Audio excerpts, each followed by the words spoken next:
Hello, ಹಾಂ ರೀ. ಹಾಂ ಟೆಂಡರ್ ಹಾಕಿದ್ದೀನಿ. ಆಯ್ತು ನಾಡ್ದು ಬರ್ತೀನಿ. ಹಾಂ ಓಕೆ. ಹಾಂ ಅಮೌಂಟ್ ಪೇ ಮಾಡಿ ನೋಡಿರಿ. ಓಕೆ, ನಮ್ಮ ಅಸಿಸ್ಟೆಂಟ್ ಬರ್ತಾನೆ, ನಾಡ್ದು ಕಟ್ ಕಳಿಸ್ತೀನಿ. ಹಾಂ ಆರಾಮೇನಪ್ಪ ದೋಸ್ತ? ಬಾ ದೋಸ್ತ, ಕೂಡು ಬಾ. ಆರಾಮಿದೆ? ಆರಾಮೇನಪ್ಪ. Right, good. ಮನೆಗೆಲ್ಲರೂ ಆರಾಮಾರಲ್ಲ? ಆರಾಮಿದ್ದೀವಿ ದೋಸ್ತ. ಆಯ್ತು.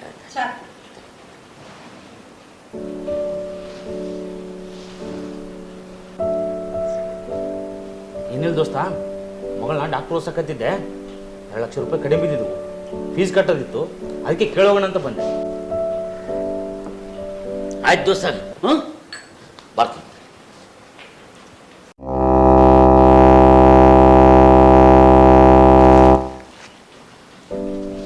ತಗೋ ದೋಸ್ತ. ಇವತ್ತು ಹೋಗಿ ಫೀಸ್ ಕಟ್ಟಿ ಬಂದ್ಬಿಡು. ಕಾಲೇಜಿಗೆ ಹೋದೆ ಅಂದರೆ ಮಗಳ ಕಡೆಯಿಂದ ಫೋನ್ ಮಾಡ್ಸ ಭಾಳ ದಿನ ಆಯ್ತು, ಹುಡುಗರು ನೋಡಿಲ್ಲ. ಇನ್ನೇನು ಬಂದೆ ಅಂದ್ರೆ ಮಗಳು ಕರ್ಕೊಂಬ.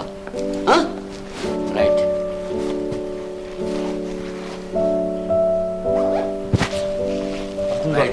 ಓಕೆ ರೀ, ಬರೇ ದೋಸ್ತಾನಕ್ಕೆ ನಂಬಿ ಇಷ್ಟಿಷ್ಟು ದುಡ್ಡು ಕೊಡ್ತೀರಲ್ಲ, ಇದು ಮೊದಲೇ ಮೋಸದ ಕಾಲ ಅದ್ರಿ. ಒಂದು ಬಾಂಡನ್ನು ಬರ್ಸಬೇಕು, ಒಂದು ಪತ್ರನ ಬರ್ಸಬೇಕು, ಇಷ್ಟೆಲ್ಲ ಕೊಟ್ರೆ ಹೆಂಗ್ರಿ? ನಾನು ಈ ಸ್ಥಿತಿಗೆ ಬರೋದಕ್ಕೆ ಕಾರಣನೇ ನಮ್ಮ ದೋಸ್ತ. ಹಿಂದಕ್ಕ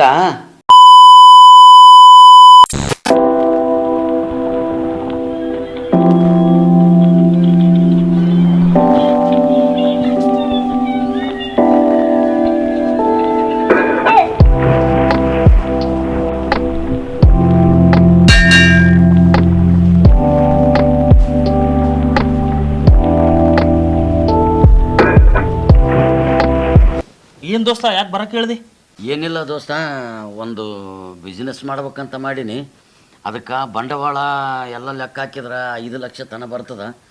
ಅದಕ್ಕೆ ಸ್ವಲ್ಪ ಒಂದು 5 ಲಕ್ಷ ರೂಪಾಯಿ ಅನುಕೂಲ ಮಾಡಿದ್ರೆ ಮತ್ತು ಬಿಸ್ನೆಸ್ ಮಾಡ್ಬೇಕಂತ ಮಾಡೀನಿ. ವರ್ಷ ಇಷ್ಟು ಮುಟ್ಸಂತ ಹೋಗ್ತಿದ್ದೆ, ಸ್ವಲ್ಪ ಅದೊಂದು ಅನುಕೂಲ ಮಾಡಪ್ಪ ನೋಡು.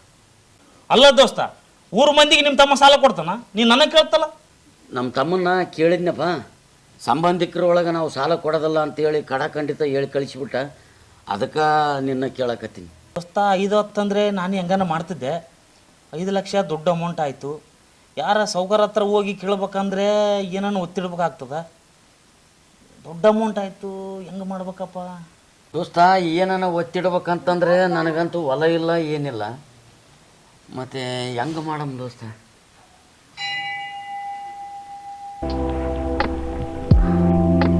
ನೋಡಿ ದೋಸ್ತ, ಎಂದು ಕೇಳಾರ್ದ ಕೇಳಿದ್ದಂದಾಗ ನಮ್ದು 5 ಎಕರೆ ಹೊಲ ಅದ, ಬ್ಯಾಂಕ್ನಾಗ ಹೋಗಿ ಒತ್ತಿಟ್ಟು ಬಿಡಮ್, ಬಿಸ್ನೆಸ್ ಚಾಲು ಮಾಡಿಬಿಡು. ದೇವ್ರ ಮುಂದೆ ಕುಂತು ಹೇಳಕತ್ನಿ, ಒಳ್ಳೇದಾಗ್ತದ.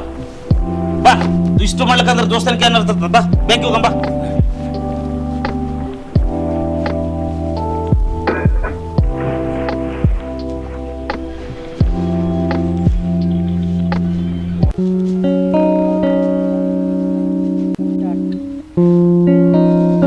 ಏನೇನು ಬೇಕಾದ್ರೆ ಫೋನ್ ಮಾಡು.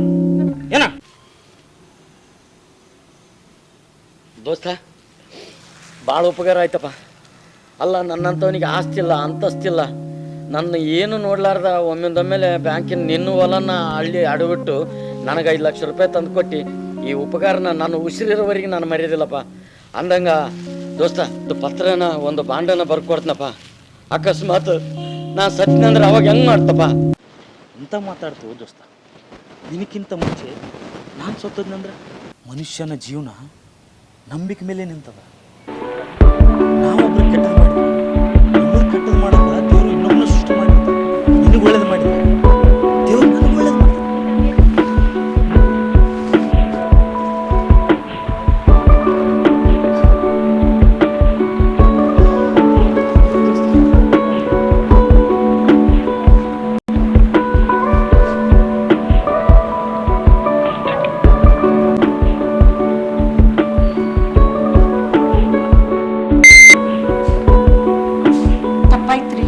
ಅಂತ ದೇವ್ರಂತ ನಿಮ್ಮ ದೋಸ್ತನ ಬಗ್ಗೆ ನಾ ಮಾತಾಡಿದ್ದು ತಪ್ಪಾಯ್ತ್ರಿ.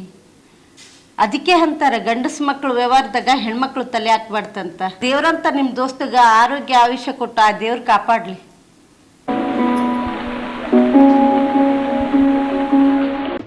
ಜೀವನದಲ್ಲಿ ಎಷ್ಟೋ ಜನ ಪರಿಚಯ ಆಗ್ತಾರೆ, ಆದರೆ ನಮ್ಮ ಸಂತೋಷಕ್ಕೆ ಕೆಲವರು ಮಾತ್ರ ಕಾರಣರಾಗ್ತಾರೆ. ಅವರೇ ನಮ್ಮ ನಿಜವಾದ ಸ್ನೇಹಿತರು.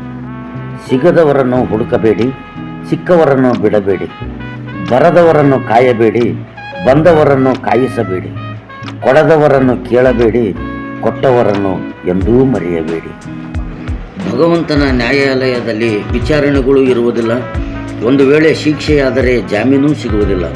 ಆದ್ದರಿಂದ ಒಬ್ಬರನ್ನು ನೋಯಿಸುವ ಮುನ್ನ ಅನೇಕ ಬಾರಿ ಯೋಚಿಸಿ. ಸ್ನೇಹದಲ್ಲಿ ಸಂಪಾದನೆಯನ್ನು ನೋಡಬೇಡಿ, ಸ್ನೇಹದಲ್ಲಿ ಸಂಬಂಧವನ್ನು ಕಾಣಿ.